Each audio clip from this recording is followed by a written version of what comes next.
آصف صاحب، ہمارے ملک میں تو خاندانوں کی جو ہے نسل در نسل جو ہے حکومتیں آ رہی ہیں، عام آدمی کو موقع نہیں مل رہا، لوگ جو ہے تبدیلی چاہتے ہیں، تو آپ اس تبدیلی کے لیے کیا عوام کے ساتھ کیا لائحہ عمل اختیار کریں گے، کیا عوام کی سپورٹ کریں گے؟ دیکھیں، اس وقت جو الطاف بھائی کی جو آئیڈیالوجی ہے، جو ایم کیو ایم کی آئیڈیالوجی ہے، اسی کے مطابق آج ایم کیو ایم کے لوگ جو مڈل کلاس اور لوئر مڈل کلاس کے اسمبلیوں میں پہنچے، آج وہ بھی برداشت نہیں ہے لوگوں کو. آج ایم کیو ایم سے اگر کوئی پرابلم ہے سب سے بڑی تو وہ یہی ہے کہ جی ایم کیو ایم اس ایوان میں عام لوگوں کو لے کر آ گئی، جہاں پر بڑا بڑا آدمی بیٹھتا تھا جن کے بظاہر قد بہت بڑے ہوتے تھے، لیکن ان کی جو مینٹل اپروچ تھی وہ ڈیفرنٹ تھی. وہ انسانوں کو انسان نہیں سمجھتے تھے، اپنے مظاہرے سمجھ رہے ہوتے تھے، لوگوں کے ساتھ وہی سلوک کر رہے ہوتے تھے. اور جب ایم کیو ایم جو ہے مڈل کلاس کو لے کر آئی تو شاید اب کچھ جماعتوں نے بھی یہ سوچ لیا کہ جی اگر ہم کچھ عام لوگوں کو الیکشن میں ٹکٹ نہیں دیں گے تو پھر لوگ ہمارا ورکر ہم سے بھی سوال کرے گا. تو مسلم لیگ نون ہو گئی، پاکستان پیپلز پارٹی ہو گئی، اس سینٹ کے اور قومی اسمبلی کے الیکشن میں کچھ 5-7%، 10% میں کہوں گا کہ انہوں نے کچھ لوگوں کو دیے، لیکن 90% آج بھی وہی جو ہے وہ فیڈل جو ہے وہ اسمبلیوں میں آ رہا ہے، اور وہی پیسے والا جس طرح سینٹ میں کروڑوں پہ خرچ کر کے جو ہے وہ الیکشن لڑتا ہے. اور جس طرح آپ نے پچھلے دنوں کے پی کے میں اور دیگر علاقوں میں دیکھا کہ کس طرح بندر باٹ ہوئی، کس طرح خرید و فروخت کا سینٹ میں کاروبار چلا، پیسے دے کر سیٹیں خریدی گئیں. یہ پاکستان کا جو ہے وہ سسٹم ہے، اور جب تک یہ سسٹم نہیں بدلے گا، جب تک عام لوگ مڈل کلاس کے اسمبلیوں میں نہیں آئیں گے، جن کے مسائل ہیں، جن کے پرابلمز ہیں، جو چاہتے ہیں حل ہو، وہ جب تک، اور ان کو لانے کے لیے عوام کو لانا پڑے گا، عوام کو آگے آنا پڑے گا، عوام کو کنٹریبیوشن کرنا پڑے گا. ان لوگوں کے حوالے سے اگر چاہیں گے کہ ملک میں تبدیلی آ جائے اور عوام کی تقدیر بدل جائے تو نہیں. چند روپوں کی نوکریاں دے دینا یہ مسئلے کا حل نہیں ہے، بلکہ پاکستان کی معیشت کو بہتر کر کے، پاکستان کے لا اینڈ آرڈر کو بہتر کر کے، پاکستان کے مسائل سے نمٹ کر ہی آپ چیزوں کو بہتر کر سکتے ہیں، عوام کو ریلیف دے سکتے ہیں، مگر چند ہزار لوگوں کو نوکریاں دے کر معاملات جو ہے وہ بہتر نہیں ہو سکتے. اچھا آصف صاحب، الیکشن ہوتے ہیں تو آپ کی پارٹی جیسے اب ہر طرف آپ ورک کر رہے ہیں، تو آپ کا کیا لائحہ عمل ہوگا، اور پاکستانی عوام جو ہے اس کو کیا توقعات آپ پر رکھنی چاہیے اگر آپ کو کامیاب کرتے ہیں؟ دیکھیں جی، سب سے بڑی چیز ہوتی ہے کہ پریکٹیکل. آج بہت سی جماعتیں کہتی ہیں کہ جی ہمارا یہ مینیفیسٹو اور ہم آنے کے بعد یہ کر دیں گے. جب وہ آتے ہیں الیکشن میں تو اس کی امپلیمنٹیشن نہیں ہوتی، پریکٹیکل کچھ اور ہوتا ہے، اور وہ پاکستان کی ساری بڑی جماعتیں کر رہی ہیں. اگر کوئی پنجاب میں حکومت کر رہی ہے تو مجھے بتائیں پنجاب کی کون سی تقدیر بدل گئی ان 4 سالوں میں؟ مسلم لیگ نون پنجاب میں حکومت کر رہی ہے، کون سی تقدیر بدل؟ پاکستان پیپلز پارٹی حکومت کر رہی ہے فیڈرل میں، کون سی تقدیر بدل گئی؟ نہیں بدل سکی. تو جہاں تک ہمارا تعلق ہے، ہم نے پریکٹیکل کر کے دکھایا.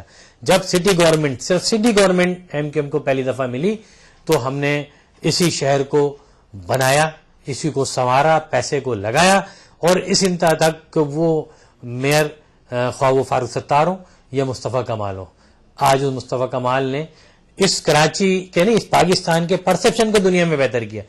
بہترین میئر قرار دیا گیا، اس کے کام کو سراہا گیا، اور اس کے کام کو ہر شعبہ جات کے لوگوں نے اس کو سراہا، ہر شعبے کے لوگوں نے اس کو سراہا، عدلیہ نے اس کو سراہا، اس کو جو ہے وہ پاکستان کے جو فورسز ہیں، میڈیا کے لوگ ہیں، سب نے اس کو سراہا.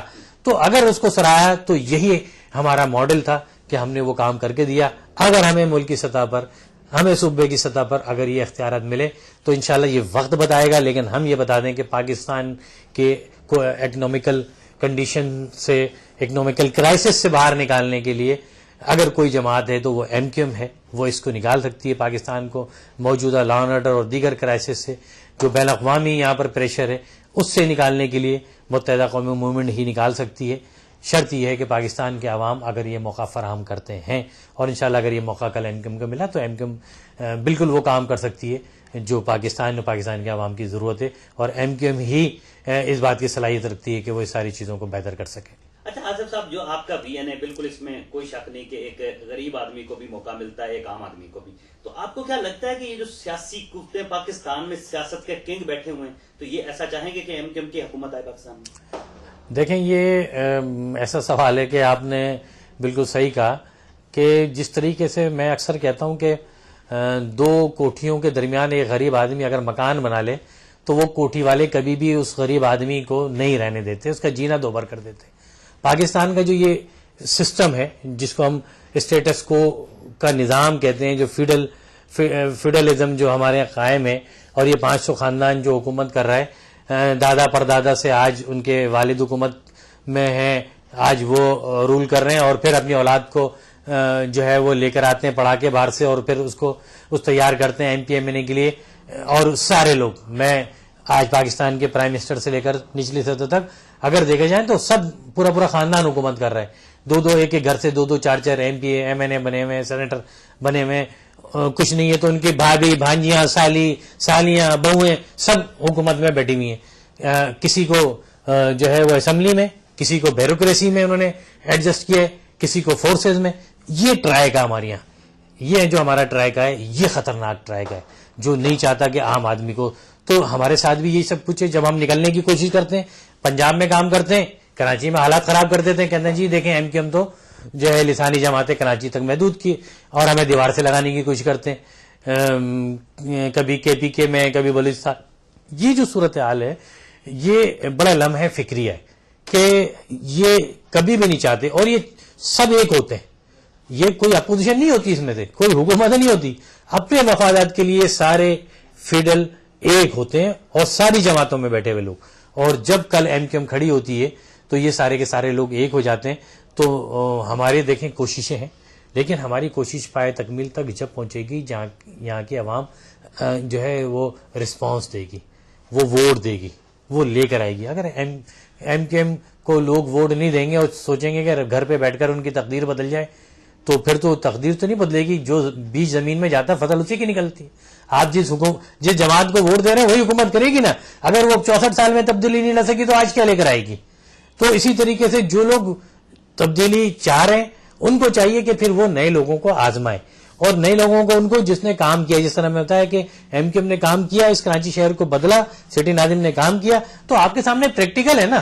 ہم اس انقلاب کی بات, قائد طریق الطاف بھائی اس انقلاب کی بات 25 سال کی عمر میں کر رہے ہیں, کوئی 60 سال کی عمر میں جا کے نہیں کر رہے. تو اگر 25 سال کی عمر میں وہ انقلاب کی بات کر رہے ہیں تو اپنی تمام خواہشات کو چھوڑ کر انہوں نے 25 سال کی عمر سے اس تحریک کی بنیاد رکھی, انقلاب کے لیے اقدامات کیے. تو اسی طرح انقلابات آتے ہیں اور اسی عمر سے ہوتے ہیں. اور میں پاکستان کے نوجوانوں کو خاص طور پہ کہوں گا کہ اپنے فیس کے اوپر سے اس اینک کو ختم کریں جو اینک آپ کے فیس پہ لگائی گئی ہے, جو لسانیت اور تعصب کی اینک آپ کے فیس پہ لگا دی گئی ہے ایم کیو ایم کے حوالے سے. اس اینک کو اتار کر دیکھیں کہ ایم کیو ایم کا فیس کیا ہے, ایم کیو ایم چاہتی کیا ہے. اور آج اگر آپ ٹویٹر پہ چلے جائیں, آج فیس بک پہ چلے جائیں, آج یوٹیوب پہ چلے جائیں, تو سب سے زیادہ ایم کیو ایم نظر آئے گی. کیوں کہ ایم کیو ایم ایک ترقی یافتہ جماعت ہے. ایم کیو ایم آج انفارمیشن ٹیکنالوجی میں ایک کام کر رہی ہے, اس کا کام ہے, وہ اس حد تک آگے جا چکی ہے. تو ایسے ہی لوگ, ایسی جماعتیں جو 24 گھنٹے جن کے آفیسز کھلے ہوئے, جن کا کام ہو رہا ہو, جن کا سسٹم چل رہا ہو, وہ انقلاب اور تبدیلی لا سکتے ہیں. ایسی لیڈرشپ جو الطاف بھائی کی صورت میں ہے کہ جی الیکشن, انہوں نے کبھی خود الیکشن نہیں لڑا اور ہمیشہ کہا مجھے پرائم منسٹر نہیں بننا, اور سٹی ناظم بنانے کے لیے ایک عام آدمی کو, گورنر بنانے کے لیے ایک عام آدمی کو لو. یہ آئیڈیالوجی تو جو ہے دنیا میں کامیاب ہے, اس کے علاوہ کچھ نہیں ہے. اور میں سمجھتا ہوں کہ یہ سب آپ آزما چکے ہیں ایم کیو ایم کے حوالے سے. تو ایم کیو ایم تبدیل ایک اہم سوال کرنے لگا ہوں جو ایک دیکھیں وہ لوگوں کے دلوں کی آواز ہے. آپ حکومت میں جاتے ہیں, ٹھیک ہے, حکومت کے ساتھ رہتے ہیں, اس کے ساتھ ساتھ آپ نے پیپلز پارٹی کا بھی ساتھ دیا, آپ نے نون لیگ کا بھی, لیکن آصف حسنین صاحب یہی لوگ آپ کے خلاف سازشیں کرتے ہیں, آپ کو کی پارٹی کو بدنام کرتے ہیں. آپ اس حوالے سے کیا کہیں گے؟ دیکھیں, بعض اوقات ملک کی خاطر بہت کڑوا گھونٹ پینا پڑتا ہے. ہم بہت سے ایسے اقدامات جو نہ چاہتے ہوئے, جس میں ہماری عوام نہیں چاہ رہی ہوتی, جس میں ہمارے کارکنان نہیں چاہ رہے ہوتے, ہم وہ اقدامات بھی کرتے ہیں, ہم وہ ڈیسیجنز بھی لیتے ہیں. کیوں لیتے ہیں؟ کہ ہم چاہتے ہیں کہ اگر گو کہ ہم 7% 6% کی تعداد میں اسمبلی میں, لیکن اگر ہمارے ہوتے ہوئے جمہوریت چل سکتی ہے اور کام ہو سکتا ہے, بہتری کی طرف ملک جا سکتا ہے, ملک بچ سکتا ہے, ملک کی خود مختاری اور بقا محفوظ رہ سکتی ہے, تو ہم آگے بڑھ جاتے ہیں. لیکن بدقسمتی سے ہوتا یہ ہے کہ پھر وہی جماعتیں ہمیں نقصان پہنچانے کی کوشش کرتی ہے. ہمارا کوئی ووٹ بینک کاٹتا ہے, کوئی ہمارا قتل عام کرتا ہے. ہم نے پیپلز پارٹی سے پچھلے کوئی ہماری بدنامی کا باعث بنتا ہے. ہم نے پچھلے دنوں پیپلز پارٹی کے ساتھ پیٹرولیم کی قیمتوں پہ, مہنگائی پہ, اپنے کارکنان کے قتل عام میں ہم نے باہر آنے کی کوشش کی. جب ہم باہر آئے تو دنیا نے دیکھا کہ جی ہمارے گلے کاٹے گئے, ہمارے لوگوں کو کس طرح مارا گیا, کس طرح ان کو اغوا کر کے آرا مشینوں میں ڈالا گیا, کس طرح ان کا قتل عام ہوا, کس طرح ان کی لاشیں جو ہے وہ پڑی ملی. میں آج آپ کے سوال کے جواب میں ایک بات اگر یہ کہوں کہ آج ایک آدمی بھی اگر کہیں پہ مارا جائے تو پوری کی پوری آبادیاں جو ہے نا وہ تہس نہس کر دی جاتی ہیں. میں لا انفورسمنٹ ایجنسیوں سے سوال کرتا ہوں کہ پوری ایجنسیاں جو ہیں وہ پورے علاقے کو جو ہے وہ کارڈن کرتی ہیں, گھیرتی ہیں, لوگوں کو پٹیاں باندھ کے اٹھا لیتے ہیں.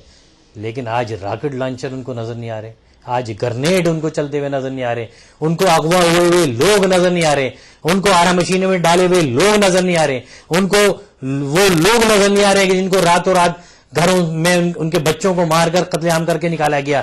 یہ بہت اہم سوال ہے. اگر پاکستان کی ایجنسیاں اگر آج منہ چرا رہی ہیں اور آج تعصب کی اینک انہوں نے ڈال کر آج اگر وہ اس ملک کو جو ہے اس طرح رن کرنا چاہتے ہیں, چلانا چاہتے ہیں, لوگوں کو سسکتا ہوا دیکھنا چاہتے ہیں, تو میں ان کو بتا دوں اس طرح چلنے والا کوئی نظام نہیں چلا ہے. ایک نظام جو اللہ کا قانون ہے اور وہ انصاف پر مبنی ہے. آپ نے اگر انصاف قوم کو نہیں دیا اور تعصب کی بنیاد پر آپ نے اس ملک کو چلانے کی کوشش کی, نہ پہلے کوئی ملک تعصب کی بنیاد پہ چلا ہے اور نہ آئندہ چلے گا. یہ میں بہت بڑا سوال آپ کے چینل کے ذریعے کر رہا ہوں ان ساری ایجنسیوں سے کہ خدا رہا ہمیں بہت تکلیف پہنچتا ہے, ہم پر بہت پریشر ہے, بہت دباؤ ہے, ہمارے پر کارکنان کا دباؤ ہے, ہمارے اوپر عوام کا دباؤ ہے, لیکن پھر بھی ہم حکومت کو اگر چلا رہے ہیں تو صرف اس لیے چلا رہے ہیں کہ یہ ملک چلتا رہے, اس ملک کی سرحدیں محفوظ رہیں, یہ اس ملک کی خود مختاری میں. لیکن اگر ایسا نہیں ہے تو پھر ایک وقت ایسا آتا ہے کہ جب اپنے اوپر سے اعتماد اڑ جاتا ہے, اپنے ایجنسیوں پہ سے اعتماد اڑ جاتا ہے, اپنے اداروں پہ سے اعتماد اڑ جاتا ہے, تو کل پھر وہ وقت بھی آتا ہے جس طرح بنگلہ دیش کی صورتحال سامنے آئی. خدارا لوگوں کو اس صورتحال کی طرف نہ لے جائیں. میں آپ کو پھر کہہ رہا ہوں کہ 71 کی صورتحال کی طرف لوگوں کو نہ, اگر آپ اس صورتحال کی طرف لے گئے تو واپسی مشکل ہو جائے گی. پھر آپ بلوچستان کی طرح کہہ رہے ہوں گے کہ جی بلوچستان ہاتھ سے نکل گیا, کل کہہ رہے ہوں گے جی کراچی ہاتھ سے نکل گیا ہوگا. خدارا اس عمل کو سے باز رہیں, اور جو اچھے لوگ پاکستان کی فورسز میں بیٹھے ہوئے وہ اپنے نچلی سطح پر بیٹھے ہوئے لوگوں کو یہ ہدایت کریں کہ اس تعصب کی طرف نہ جائیں, اس طرح لوگوں کو قتل عام کرتا ہوا نہ دیکھیں. جہاں سے بھی ایک گولی چلتی ہے, جہاں سے بھی ایک راکٹ لائن چڑھتا ہے, اس وہاں پر بیٹھا ہوا کرمنل اس کو پکڑنا, اس کو کیفے کی کردار پہنچانا آپ کی ذمہ داری ہے. اچھا بھی میسج لوں گا, آپ نے یہی کہنا کہ ملک میں تبدیلی ہونی چاہیے اور اب عوام کو تبدیلی لانا ہوگی. اچھا عدنان صاحب, آپ کوئی ایسا میسج دیں گے جو پاکستان کے عوام کے لیے بہتری لائے؟ دیکھیں, سب سے بڑا میسج یہ ہے کہ اس وقت ملک جس دورائے پہ کھڑا ہوا ہے وہاں پر ہر صورت تبدیلی کی طرف آپ کو جانا ہے. آپ اگر آج تبدیلی کی طرف نہیں گئے, خدا نخواستہ پاکستان میں آپس میں بڑھتا ہوا ڈفرینس علاقائی بنیاد پر, صوبائی بنیاد پر, مذہبی بنیاد پر, یہ اس ملک کو نقصان کی طرف لے جائے گا. اور جس طرح صورتحال جا رہی ہے, ملک خانہ جنگی کی طرف جا رہا ہے. اس خانہ جنگی سے اگر بچانا ہے, ملک کو اس پریشانی سے بچانا ہے, تو پھر آپ کو تبدیلی لانی پڑے گی. وہ تبدیلی صرف حکومتی تبدیلی نہیں ہوگی, یہ ایک انقلاب ہوگا جس کو عوام کو لے کر آنا ہے. اور ہم اپنے ووٹوں سے انقلاب لے کر آتے ہیں. اب آپ کا وقت آ گیا کہ الیکشن کی طرف آپ جا رہے ہیں, آپ اپنے ووٹ کا استعمال ان لوگوں کے لیے کریں کہ جو اس ملک میں بہتری ہے اور آپ کے مستقبل کو بہتر کر سکتے ہیں. اور اگر آپ یہ سب کچھ نہیں کر سکیں تو قصور کسی اور کا نہیں ہوگا, قصور پھر عوام کا ہوگا کہ عوام غلط لوگوں کو چنیں گے, جو بیج زمین میں ڈالیں گے فصل آئندہ اسی کی نکلے گی. اب آپ کے اوپر یہ ذمہ داری عائد ہوتی ہے کہ آپ کس قسم کی فصل چاہتے ہیں اور کس قسم کا بیج زمین میں ڈالتے ہیں. Thank you.